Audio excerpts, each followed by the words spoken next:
Hi there, my name is Debrup Poddar, a YouTube content creator for Inside IIM, and welcome back to another episode of CATapult. In today's video, I will talk about the intimidating section of DILR. Many students fear this section, and I too was one among them, often struggling to clear the sectional cutoff in DILR and obtain very poor percentiles. But with certain strategies put in place, eventually I was able to overcome these challenges and secure calls from some of the top business schools of the country because my DILR performance catapulted my overall CAT percentile.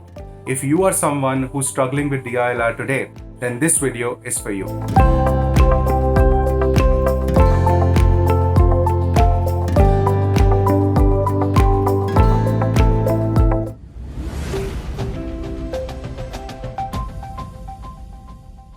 For the past year at Inside IIM, we have been conducting one-on-one career coaching sessions as counsel, short domain-specific courses as masterclasses, and university-affiliated certificate programs.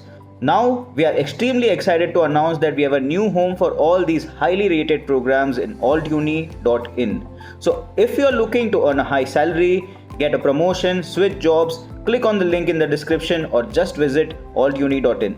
Thank you, enjoy the video, and don't forget to press the bell icon to never miss an update. Cheers.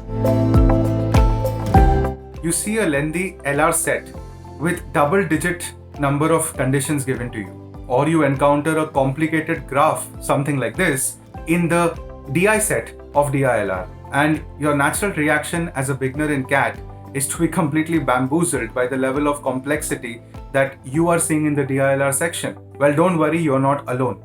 DILR as a section poses many challenges. It really doesn't have a fixed syllabus. The questions and sets in the past few years have been quite challenging, and it's extremely difficult to get every question in every set correct. But the question here is not to get everything right. It's about maximizing your performance. And to do so, you have to overcome the problems you're facing in DILR. For doing that, you need to break down those problems into individual issues and figure out the right strategies that can help you overcome those issues.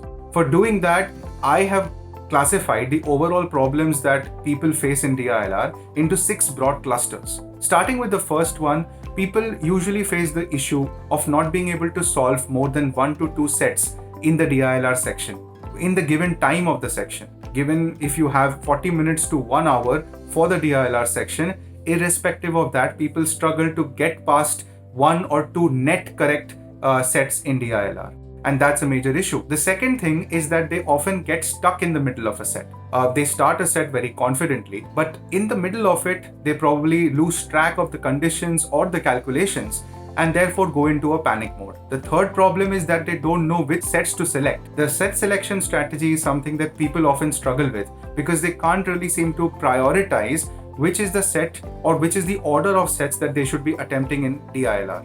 Another problem that people face is how many sets should be targeted. Like before the exam, you know that you're at a certain level of DILR and you need to be able to understand how many sets you can realistically actually get correct in the exam.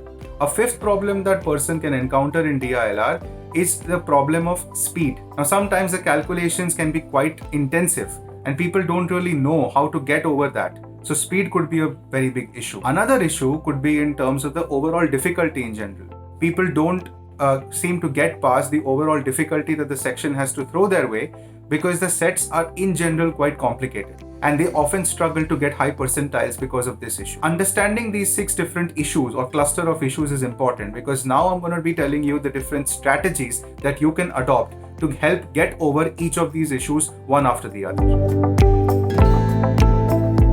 So here are some strategies, in my opinion and experience, that can help you overcome some of the issues that you're facing in the DILR section. Starting with the first one, when you can't solve more than 1 to 2 sets in the section time, your focus should be on accuracy over speed or the quantity of questions that you solve. Your objective is whatever you attempt, you have to get it right. When you're getting lost in the middle of a set, your job is to understand, to develop that test-taking rigor that allows you to maintain that focus upon solving multitude of DILR sets.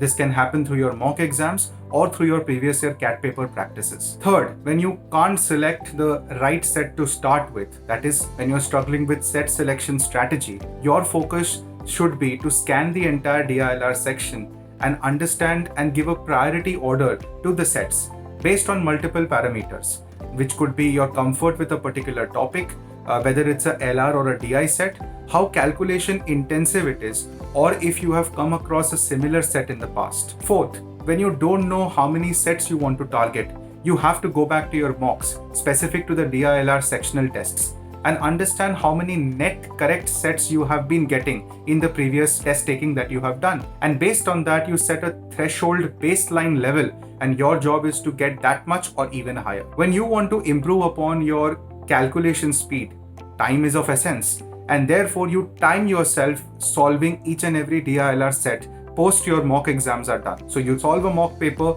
you come back to your analysis, and you look at how much time it is taking for you to solve that set after the test taking environment. Further this up by resolving those DILR sets again and again to lessen the time that you have taken in the past for that particular set. And finally, when the sets are getting too difficult, when you want to tackle the difficulty problem, you can only do so by intense practice and developing that identification skill of classifying the different DILR sets based on hard, medium, and easy difficulty level. Coming to some good resources for DILR, let me discuss a few of them. The first obvious one, past year CAT papers. A brilliant source of different kind of sets that you can find which have actually been asked by the CAT examination preparers. And even though in the recent years the CAT DILR section level of difficulty has been quite high, if you go to the years gone by, you would find sets of relatively easier or moderate level of difficulty which would be suitable for beginners to start with in this section. The second would be the DILR sectional tests from mock tests from test series of different coaching institutes. That could be Time, Career Launcher, IMS, CrackU, 2IIM, Hit Bullseye, or any of the coaching institutes out there. Intense practice of DILR sets can happen through these resources. The third is the other option of referring to the books of reputed authors, especially in DILR, by authors like Arun Sharma.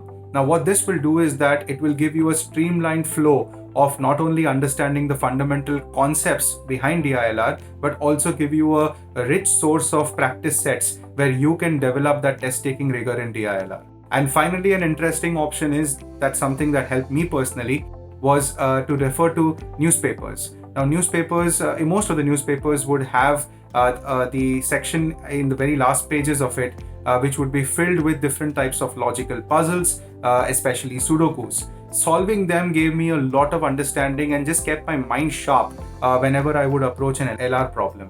And also, majority of the articles in newspapers these days are supplemented with different types of data tables or graphs like pie charts, bar graphs, column graphs, or even sometimes intricate line graphs will be present over there. Now, what this will do is that whenever you read such articles with such intricate tables and graphs, your mind should start thinking about the potential questions or the potential insights that can be deciphered out of these different illustrations, and that will again keep your mind sharp when you're about to solve DI sets. Based on all these resources, this combines a very rich pool of different types of material that you can refer to improve upon your DILR.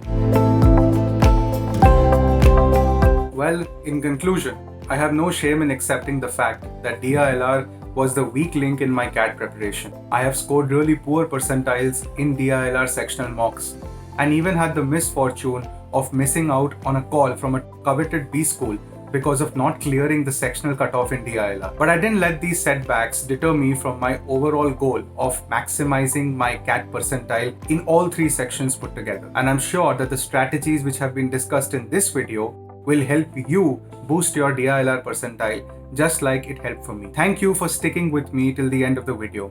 Give this video a like if you could also relate to the struggles of DILR. Drop in a comment to let me know your unique strategies for DILR. You can also check out the other episodes of my video series CATapult, where I have spoken about the strategies to get high percentiles in VARC and the quant section of CAT. You can subscribe to Inside IIM's channel to stay updated with all of the exclusive content that can help you boost your CAT percentile and take it to the next level.